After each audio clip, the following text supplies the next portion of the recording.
Kate, do you reckon you could give me your best Ryan Gosling-esque SEO meme? Okay, I think I've got lots of favourites, but my favourite would be, hey girl, if you had an XML sitemap, I'd crawl every last page of you. I can barely keep myself contained when I hear that. That's awesome. Hello and welcome to another episode of the WP Elevation podcast. My name is Kath Hughes and I'm a WP Elevation coach and I run a WordPress design and development agency here in Sydney, Australia. I'm really excited to announce that our featured guest this week is Kate Toon, a leading SEO copywriter from Sydney.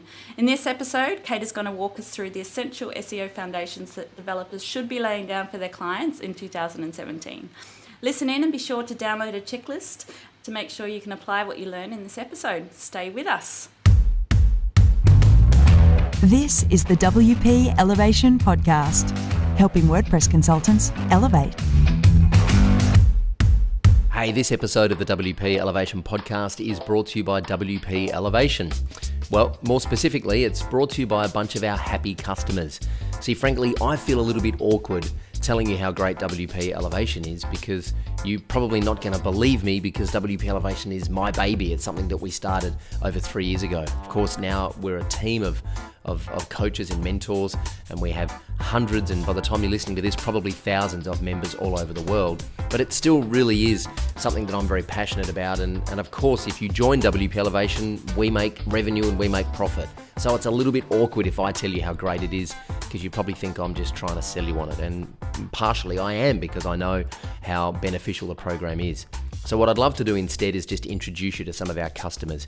So if you go to wpelevation.com/thepodcast, all one word, you'll be able to hear some of those stories from our customers and hear for yourself how WP Elevation has impacted their business and changed their lives. I hope you enjoy that and I hope you check it out at some point. Right now, let's get back to the podcast. Hi, I'm Kath Hughes from WP Elevation and I'm very pleased to have with me today Kate Toon. Kate is arguably Australia's most prolific SEO copywriter. She's the founder of the Clever Copywriting School and the Recipe for SEO Success e-course, as well as the co-host of the Hot Copy podcast. She presents the Right for Business show with the Dale Beaumont's Brin.ai app and recently launched the Copywriting Conference, Australia's first dedicated copywriting conference. Kate, welcome to the show. Welcome. Thank you for having me. It's great to be here. I'm exhausted just reading that out. It's fair to say you're not just sitting around scratching your head, are you? Well, if you're exhausted reading it out, imagine how exhausted I am doing it all. But yeah. I shudder to think. So for those of us who don't know, tell us a little bit about who you are, what your background is, and what you're working now. Anything that I haven't already covered, because I know that you've got so much going on at the moment. Yeah, so my background is in agency. I used to be a producer and copywriter in big agencies like Ogilvy. I started my freelance business about 8 years ago, and it's kind of evolved. So I started out more as a copywriter, and now I've moved into offering e-courses and memberships. I have shops, I have podcasts, you name it. Oh, and a conference. And what I'm working on right now is I've just published my first business book. So I'm working on getting that out there and promoting it. Amazing. I honestly don't know how you managed to get it all done, but that's probably a podcast episode in the future. So kind of coming back to what we're here to talk about today, why should people be paying attention to copywriting for search engines? Particularly, why should developers be paying attention to copywriting for search engines? Well, I mean, I think content is becoming more and more important. I think it's always been important, but I think as Google's algorithm gets better and better at understanding the context of what you're writing, and better at crawling content and telling whether it's good quality or not, I think it's a key factor. That's not to say that it's not as important as technical SEO and link building and all the other parts of SEO. I think they're all of equal importance, but I think content is what appeals to humans, and at the end of the day, it's a human first, Google second world. So if you can attract the humans through good quality engaging content, then you'll please the Google gods as well. Absolutely.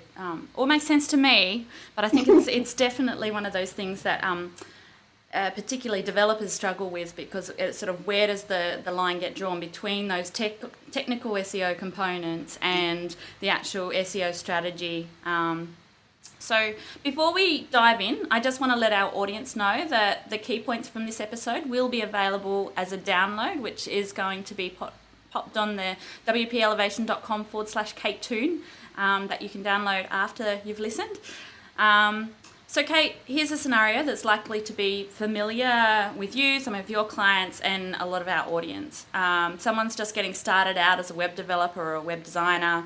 They're getting in good with the code and the design and the software that they're using, but SEO still feels that mysterious elephant in the room. You and I have had this conversation a few times over, and I don't think personally that it's acceptable for web devs offering professional website services to let a build go without at least some base SEO foundations. It'd be great if you could take us through your sort of top 5 SEO considerations web designers and web developers should be offering their clients in 2017. I guess it's kind of regardless of whether they're pitching an SEO service. I'm just talking about the easy baseline wins that add value and professionalism to our client sites without having to learn a completely new skill set.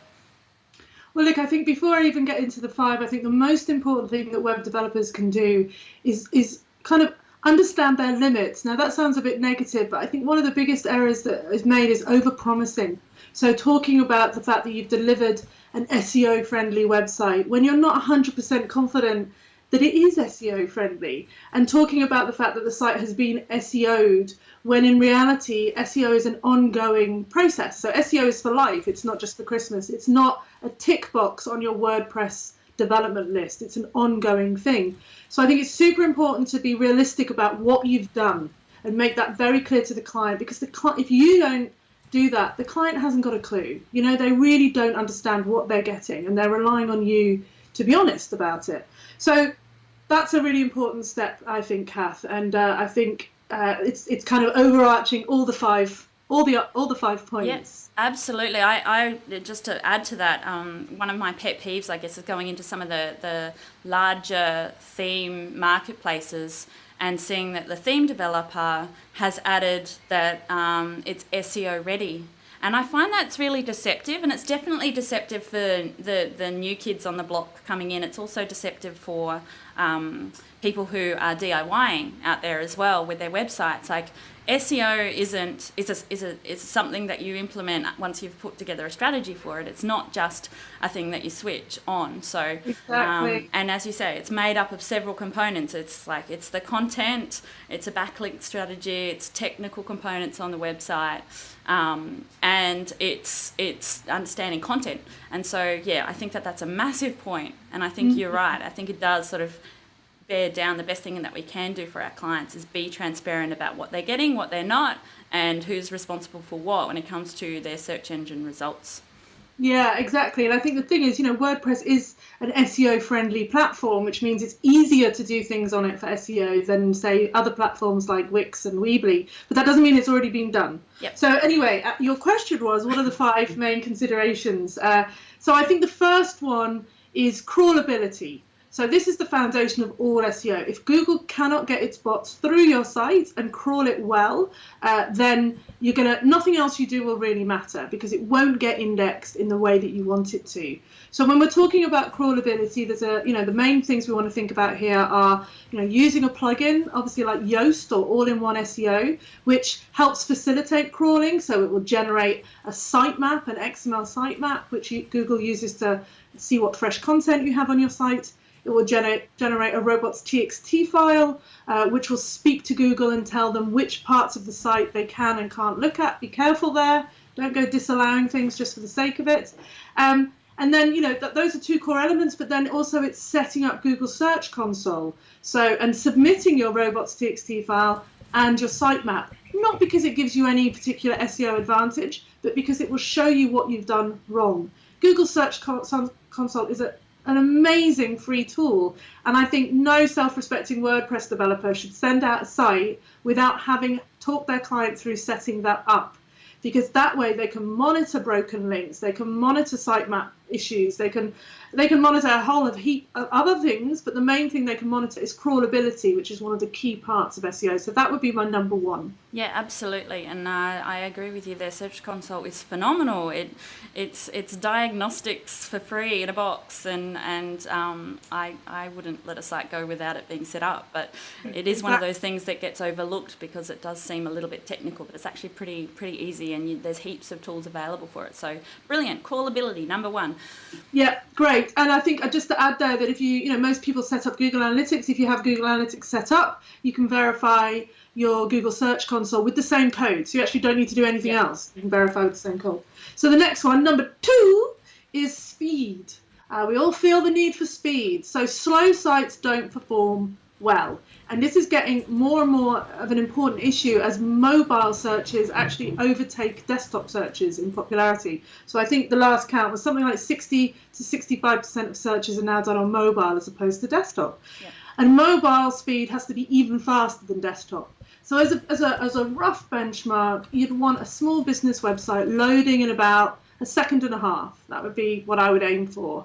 And there's lots of tools that you can test your site with. So you build the site, and then I think the onus is on you as the WordPress developer to go out and test it. My favorite tool is Pingdom, which is a great little speed tool. There's another one called GT Metrics. I'll provide these links to Kath to put in the download.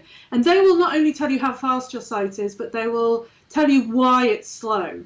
Maybe there's giant images loading, or maybe you've got 17 JavaScript files loading before the page actually renders.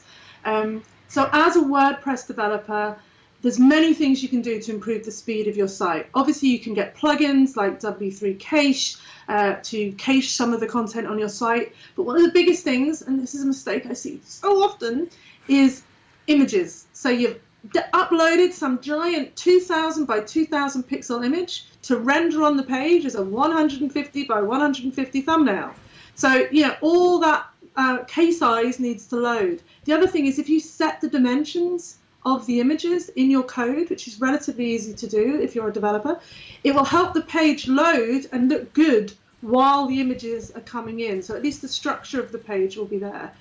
The other thing, which is a bit more complicated, is to, if your site is really struggling and has a lot of images, is to use a content delivery network. So you actually host the images elsewhere. So this is CDN? CDN, yeah. I don't like acronyms, so I always like to... okay. No, that's fine. I think I'm just clarifying for myself. Yeah. So, I just think it's a super important thing. And, efficiency of code, not overloading the site with plugins. Sometimes plugins are great, but sometimes it can be better to just write a little one line of code that does the thing that the plugin does.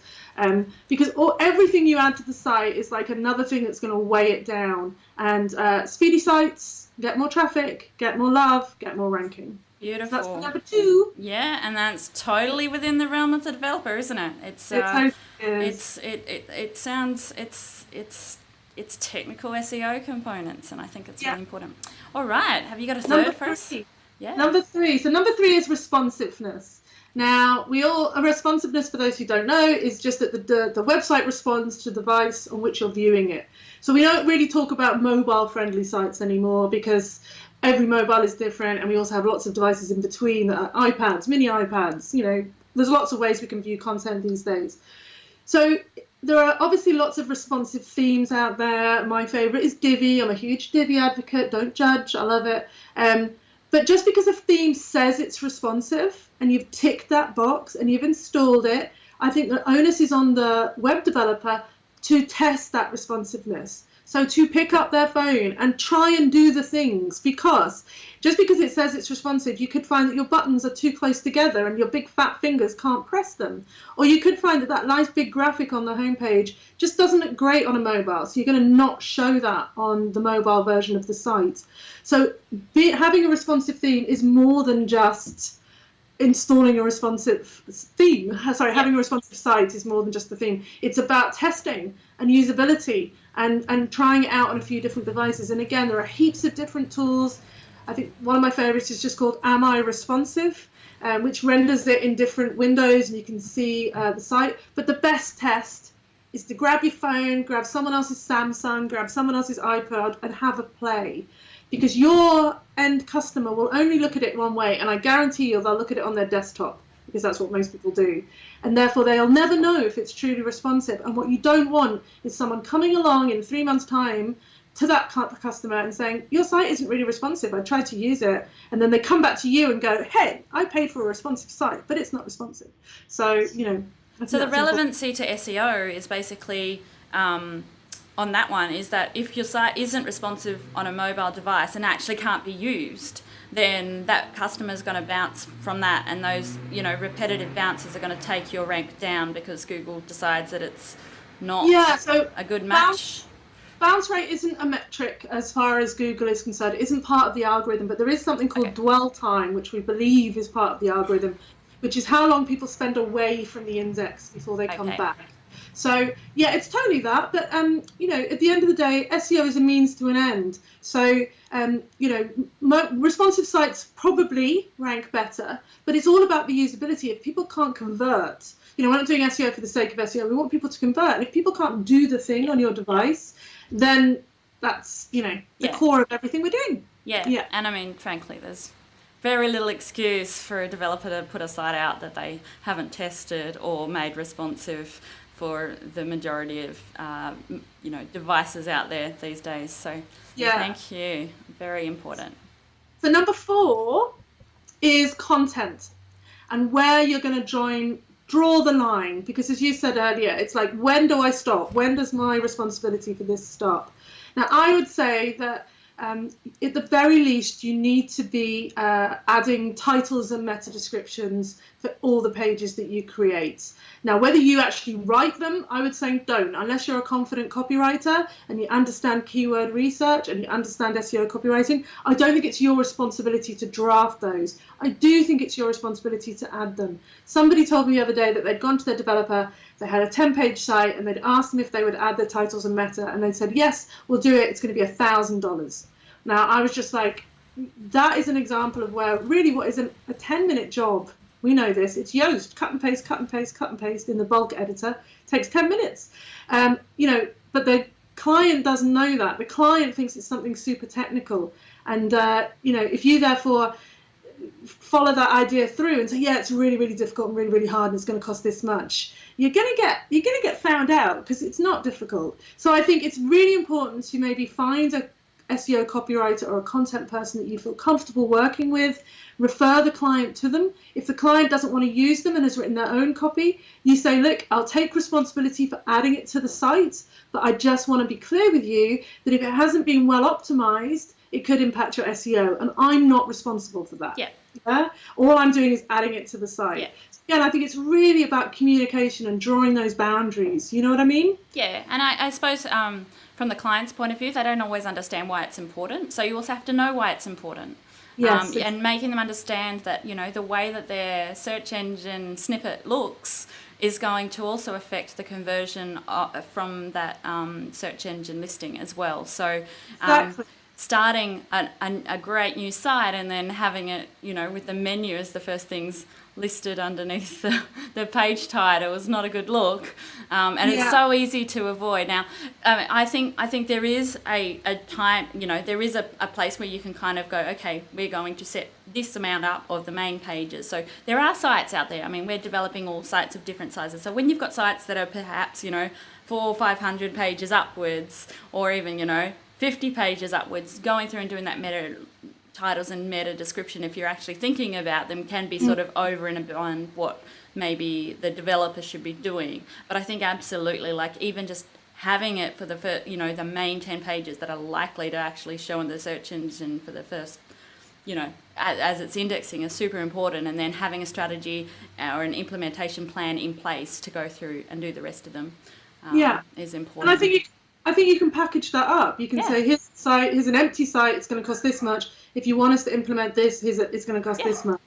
And I think, a really simple way to illustrate to clients how bad their title and meta descriptions are is to take a screen grab of them in the index. And when it says home, as the title tag and stuff and things on our site as the description, and then they can see their competitor above them and their competitor below, and they can see the difference. You have to explain to them that they will not get the clicks. The title and the meta is the first thing anybody will ever read about your brand, so make it good. Yes. So I think content is something to consider and to be realistic about what you're including and what you're not. And I think that depends on who you are as a developer, what you're confident with, your other relationships with other content partners. The final thing, 5, I'm going to squeeze 2 into 5. I'm sorry. It's all good. It's training and maintenance. So Thank you. I think training, you cannot just give someone your site, because the first thing they'll do is go away and they'll break it. They will go away and they will uninstall a plugin, or they'll add a plugin that their cousin's hairdresser's uncle has recommended, and it's a crappy plugin and it will break the whole site. So I think, an hour of WordPress training is something that everybody should offer. If you're not comfortable doing that, then refer them to some of the many billions of resources on the interwebs that offer that. But don't leave them hanging. Don't leave them out there. And more importantly, explain to them the importance of maintenance. Because I'm sure that as a rule, all of you install things like Backup Buddy and WordFence and, those plugins that cost money every month and that need to be kind of tweaked and maintained. But we all know that plugins need to be updated because they cause security breaches. And, we don't want this site to go down, because every time the site goes down, it's an indication to Google that your site is not being well maintained. And therefore, they will de-rank you. They will reduce your ranking. So, I would put together a maintenance package that covers off updating plugins, maybe doing a bit of Google Search Console monitoring to find any broken links or that you will then fix. Maybe you will, they'll write a few pages of content and you'll agree to add that into your maintenance package. But I think, and if you're not offering the maintenance package, which is perfectly fine. When I was a WordPress developer, I didn't want to do that. I was like, take your site and go away, I'm done. But explain to them what they're not getting. Just say, hey, the site's finished. Here's what you're going to need to do on a monthly basis. You're going to need to update the plugins. You're going to need to do this. So if I'm not going to do that for you, find someone who will, or learn how to do it. Yeah. And poorly maintained sites will be, penalized by Google. Yeah, absolutely. I mean, WP Elevation in particular offers lots of training to our members regarding care plans, how to set them up, how to outsource them, or how to do them in-house. Like, we've got every situation covered, because we want to make sure that our members know that it's not just about getting a recurring revenue into our businesses. This is actually about maintaining our clients' sites so that they don't fall off the web.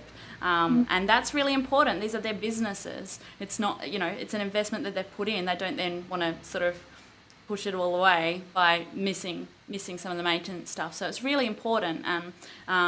If people aren't offering their own setup, then they should be offering an alternative. So we love that tip, Kate, and we love the relevance to SEO, because if the site isn't up, it's going to fall off. So definitely appreciate that. So just to kind of recap those main points that we've made, you've mentioned, so crawlability is the responsibility of the developer, making sure that site can be indexed, and setting up Google Console. It's super important. Number 2 was, making the site fast, making sure that the speed is and the code is optimized so that the site is not slow to load, particularly on mobile, because it's really important. And that includes optimizing images and potentially using, implementing a CDN, content delivery network. The third one you've mentioned is responsiveness, so making sure that we test the usability of the website on those devices that we promise that it actually works on, and making sure that it does do what we've said it does on the box. The fourth one that you've given us is knowing what our boundaries are with content, and what the client's boundaries are with content, and understanding that putting titles and meta description shouldn't be an oversight, and if we're not doing it to start with, then there should be a plan to get it done as part of the contract, and understanding whose responsibility that is. And the fifth one, as you mentioned, is training and maintenance, because it's so important, and without a maintained website, you often don't have a website at all. So there's nothing to see. Yeah, exactly. So that's some awesome information for us. And just to sort of go over why I wanted you to talk to us about this today. These are not things that is part of that mystery. Like, this is not mysterious stuff. And part of this, people are going, what? That's not SEO. But it is. It's the foundations. It's we can have all the software and the themes and all of these things that say they're SEO ready, but if they are not actually, if there isn't actually any components sort of turned on or switched on and configured, it's nothing. It doesn't mean anything. So yeah. I mean, exactly. Look, SEO is a huge, expansive topic. There's so many more things we could talk about. But I'll tell you the reason why I focused on those, because maybe in my lifetime I have audited over 1,000 websites. And I would say that about 80% of them, it's not the advanced stuff that's wrong. It's the most absolute basics. It's things like permalinks being wrong, or that they've checked that box that says, Google, please don't index my site, or that there's no sitemap, or there's no title tags, or the title tag is the same on every page. It's not the big stuff. And that's the thing. People are like, SEO is so complicated and it's rocket science. But the basics, anyone can learn. Yeah. And they're where most sites fall down. Yeah, and I think it's stuff that we can definitely just give our clients a little bit of reassurance in that their site is, we've got the basics covered. And I think it's a selling point for any business that is doing it, because there's so many that aren't. Yeah. Kate, it has been an absolute pleasure to talk to you today. I've been looking forward to it for a while. And I am really happy that it was the WP Elevation podcast that we first got to catch up on. Where can our listeners kind of get in touch and say hi, and where can they find you?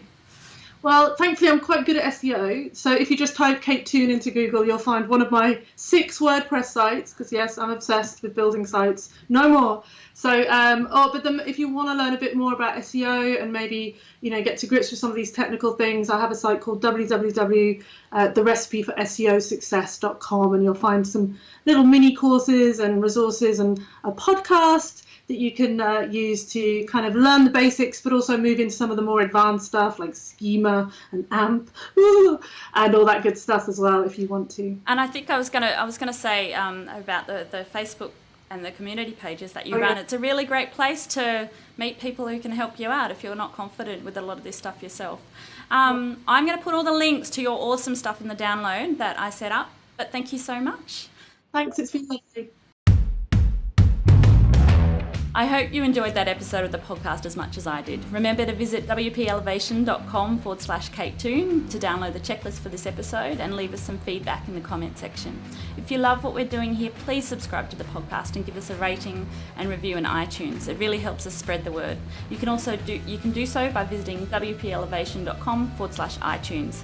Thanks for tuning in, and we look forward to your company on the next episode of the WP Elevation podcast. Until then, go elevate.